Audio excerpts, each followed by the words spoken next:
Welcome to the video where we tackle a common problem that many developers face when trying to redirect command output to a file in Java.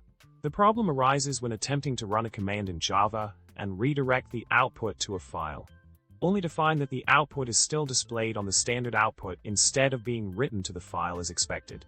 Quite a frustrating problem to encounter, isn't it? Now, let's delve into the solution that can help us overcome this problem. By understanding how Java processes commands with redirects, we can implement a workaround. The first step involves realizing that Java does not interpret shell redirects in the same way as when running commands directly in a shell.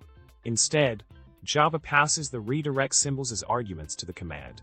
This insight is crucial in grasping why the output is not being redirected as intended. To address this issue, we need to utilize a shell to properly handle the redirect processing. The key lies in using ProcessBuilder to execute the command within a shell environment.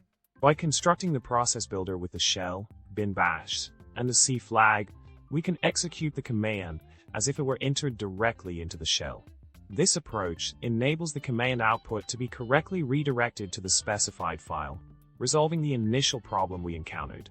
In summary, we've explored a practical solution to the problem of redirecting command output to a file in Java.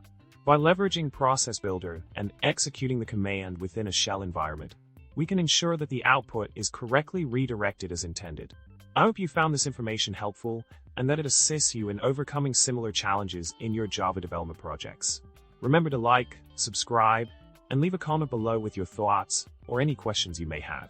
Keep coding and stay curious.